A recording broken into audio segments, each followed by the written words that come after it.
O último assunto desse vídeo é sobre reforços, onde o Pedro Martins, em entrevista ao Samuel Venâncio, no canal dele no YouTube, nessa última terça-feira, falou sobre reforços, onde ele foi perguntado sobre o camisa 10, que o Pedro Lourenço havia prometido para essa temporada. E assim, o Pedro Martins afirmou que não vai ter uma grande contratação nesse ano, totalmente inviável pensar realmente um jogador com um salário astronômico, muito por conta do Ronaldo já ter colocado uma meta, né, de salários gastos na temporada, e o Cruzeiro já está praticamente com um orçamento completo. O Pedro Martins, diretor executivo de futebol do Cruzeiro, participou de uma live com o Samuel Venâncio na noite dessa terça-feira e assegurou que não existe a menor possibilidade de o Cruzeiro contratar um jogador de muito nome. Eu tenho afirmado todo santo dia isso para vocês. Vamos ver se agora, com o dirigente do Cruzeiro falando, vocês acreditam. Di Maria, Everton Ribeiro, entre outros, estão completamente descartados. O Pedro tratou esse assunto da seguinte maneira, abre aspas: por exigência do Ronaldo, eu durmo e acordo com o orçamento do clube. Hoje o Cruzeiro não tem condição de trazer esse tipo de jogador. O clube precisa melhorar a estrutura, a base, o time feminino, esse cenário de contratação. Então o Pedro Martins não tem mais essa opção, sei lá, se ele quisesse contratar um jogador com um salário de 500, 600 mil reais por mês, totalmente fora da realidade financeira do Cruzeiro hoje. Porque tem um teto, né, estabelecido que o Pedro Martins tem que seguir à risca esse orçamento. Porém, ele ainda falou que vai ter, no caso, uma busca por reforços no mercado. O Cruzeiro está ativo, está procurando opções aí para se reforçar na janela do dia 18 de julho, que é quando reabre, e já deve ter, né, no caso, conversas com o Pesolano, com o Pedro Martins agora e também o Ronaldo para contratações pensando no meio da temporada. Tenho certeza que o Cruzeiro deve trazer alguns reforços. Eu já trouxe aqui a informação para vocês que o Cruzeiro deve ir ao mercado para contratar de 2 a 3 jogadores. Eu mesmo vejo que o Cruzeiro precisa, né, de setores ali para reforços. Um ponta direita e um ponta direita, um ponta esquerda e um meia ofensivo. Porque dá para, por exemplo, jogar, sei lá, voltar ali alguns jogadores da base para jogar no profissional, o Stênio, por exemplo, o Joseph, mas eu vejo que uma contratação de um ponta um pouco mais experiente poderia ser uma boa, até porque quando o Vitor Roque saiu do Cruzeiro, a Raposa tinha contratado o Rafa Silva e o Jajá para serem opções, e o Vitor Roque deixou o Cruzeiro, o Jajá tomou essa posição, então no caso o Cruzeiro ainda deve ir ao mercado para buscar um substituto, né, para ter uma opção ali no banco de reservas. E um meia ofensivo, porque hoje nós estamos apenas no João Paulo, não sabemos quando ele vai voltar a jogar e não tem mais uma opção ali de meia ofensiva, né? É claro que o Fernando Carnezinho tem feito bem esse papel, então se o Cruzeiro quiser ele pode ficar de boa nesse mercado de julho e não contratar ninguém. Mas o Pedro Martins também já falou isso, o Pedro Lourenço, quando prometeu um camisa 10, disse que iria esperar a avaliação do Cruzeiro, né, para ver quem que poderia ser contratado, então vamos ver como o Cruzeiro vai se movimentar nessa janela agora de julho. Tem algumas informações de que o Cruzeiro poderia buscar um ala direita, um zagueiro, um meia e um ponta. Eu acho que zagueiro, realmente, o Wagner Leonardo ainda não tem uma previsão para voltar também. Nós temos essas 3 opções, mas eu promoveria os jogadores da base, o Pedrão, o Everton, o Paulo. Eu acho que eles merecem espaço no time principal do Cruzeiro, melhor do que contratar um jogador de fora. E ala direita já estamos bem. Tem o Giovani, o Leonardo Paz e o Rômulo, tá ótimo já. De ponta aí realmente, igual eu falei para vocês, eu acho que o Cruzeiro precisa de um jogador de velocidade, seja pelo lado direito ou esquerdo do campo, e um camisa 10 também, porque já está sendo especulado, prometido ao Cruzeiro desde o início da temporada, então quem sabe o Cruzeiro não vai ao mercado, mas eu quero saber a opinião de vocês sobre jogadores, quem poderia ser uma boa opção aí para o Cruzeiro para essa temporada, onde você acha que o Cruzeiro precisa de se reforçar para a sequência da Série B, enfim, estou curioso para saber a sua opinião. O que eu quero falar aqui com vocês é sobre o Marcos Guilherme, onde alguns de vocês me perguntaram se ele poderia ser uma boa opção para o Cruzeiro. O ponta que tem aí seus 26 anos de idade, tem vínculo com o Internacional e estava emprestado ao Santos. Ele está no Santos desde a temporada passada. Ano passado ele foi muito bem, fez 46 partidas com 6 gols e 3 assistências. Nesse ano começou como titular e perdeu muito espaço, fez 13 jogos, 2 gols e uma assistência. Ele que surgiu muito bem, no caso na base do Santos, depois foi jogar no futebol da Croácia, no Dinamo Zagreb, passou lá no São Paulo em 2017 com 22 jogos, 6 gols, e em 2018 também 27 partidas, 3 gols, e foi jogar na Arábia. Ficou lá 1 ano e meio, voltou para o Internacional e foi emprestado ao Santos nessas últimas 2 temporadas. Mas a grande questão é que, apesar de alguns de vocês terem me perguntado se ele poderia ser uma boa opção de ponta para o Cruzeiro, eu acho que sim, tá? Um baita jogador, é que ele já tem um acerto para defender o São Paulo por 6 meses, e se ele se destacar por lá, deve ter uma ampliação de mais 1 ano, até dezembro de 2023, com o tricolor paulista. Então, se ele não for bem pelo São Paulo, podemos imaginar, por exemplo, o Marcos Guilherme em janeiro aqui no Cruzeiro. Eu acho que é um jogador que chegaria com um salário baixo, um cara que joga de ponta esquerda, ponta direita, que agregaria bastante a esse time do Cruzeiro. É um jogador que vai rescindir o seu contrato com o Internacional e vai assinar em definitivo por 6 meses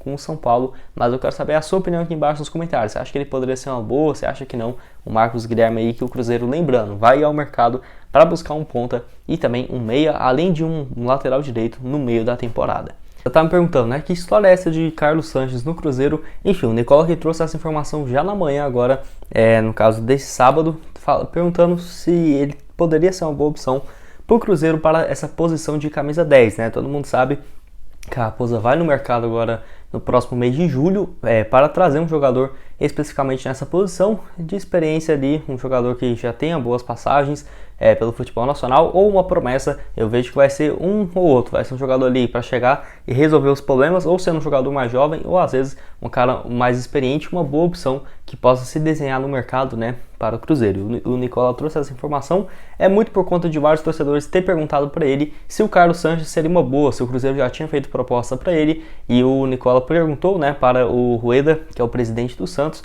que vem fazendo um bom trabalho na questão financeira da equipe paulista, e assim, ele falou que até agora o Cruzeiro não fez nenhuma procura para o jogador, tá?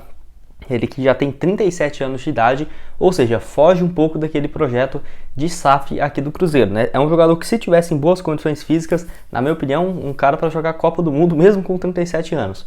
Mas nos últimos anos ele sofreu demais com lesão. É um jogador que até ali em 2020, 2021 vivia uma fase absurda pelo Santos. É um cara muito fora da média, tanto que o irmão dele vive uma fase excelente, o De La Cruz, lá no River Plate. Ele é irmão do Carlos Sanches, tá? É um dos jogadores mais valiosos do futebol sul-americano, deve ir para um caminhão de dinheiro para algum gigante do futebol europeu.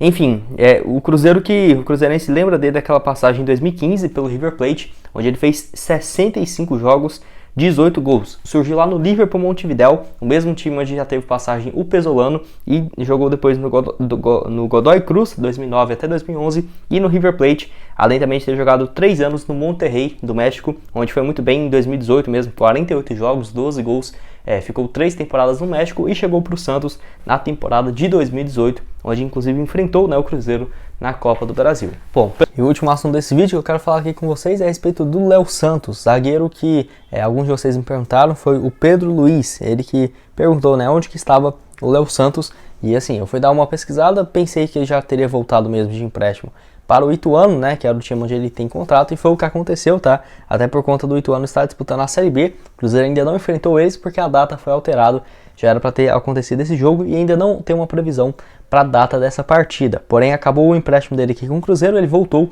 para o Ituano, onde ele tem 24 jogos por lá, 1 gol marcado e 2 assistências. Ele que é um jogador que sempre surgiu muito bem no estadual pelo Ituano, tá? Desde 2014 nessa. Ele joga pelo Ituano no Campeonato Paulista, às vezes fica sem time para a disputa do Brasileirão e às vezes vai emprestado, como por exemplo 2018 para a Ponte Preta, fez 16 jogos na Série B, 2 gols marcados, depois para o Criciúma em 2019, 7 partidas e 1 gol, e ano passado aqui para o Cruzeiro, 12 jogos, 2 gols marcados. Eu achava ele um bom jogador, porque ele veio com um custo bem baixo, ali com o Moser também ele era um jogador que era titular, e com o Luxemburgo até que teve um espaço no final da temporada e se destacava bastante pelas bolas aéreas, né? Eu nem acho que seria horrível ele ter continuado aqui no Cruzeiro, tá? Eu discordo, acho que poderia agregar bastante. Ele e o Matheus Silva, por exemplo, o Matheus Silva também estava no Ituano e ainda tem contrato aqui com o Cruzeiro, começou bem a temporada, o Paulo Pesolano não tem dado mais chances para o Matheus Silva. Ele e o Léo Santos eram companheiros de zaga no Ituano na temporada de 2021, no início da temporada.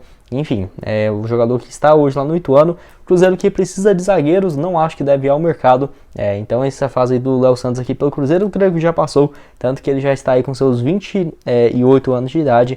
Zagueiro que pelo Cruzeiro jogou a reta final da Série B no ano passado com 12 jogos e 2 gols marcados. Nesse ano tem se destacado também bastante, diria que é um dos melhores anos da sua carreira em questão de jogos e tudo mais, por conta de já ter jogado o Campeonato Paulista pelo Ituano e agora a Série B, já acumula 24 partidas com 1 gol e 2 assistências, mesmo jogando como zagueiro. E você aceitaria o Léo Santos de volta ao Cruzeiro? Não gostava dele? Quero que você deixe aqui embaixo a sua opinião, o que vocês achavam, né, sobre o defensor de 28 anos de idade.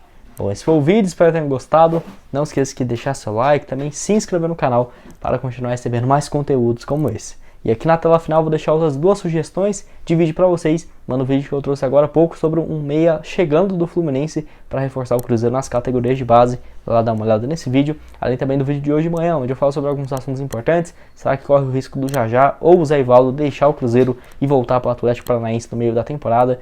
Enfim, vai dar uma olhada. E o link aqui também da SportBet.br para você começar a fazer suas apostas com 100% de bônus, né? Inclusive já avisando esse jogo aí do Cruzeiro na quinta-feira contra a Ponte Preta.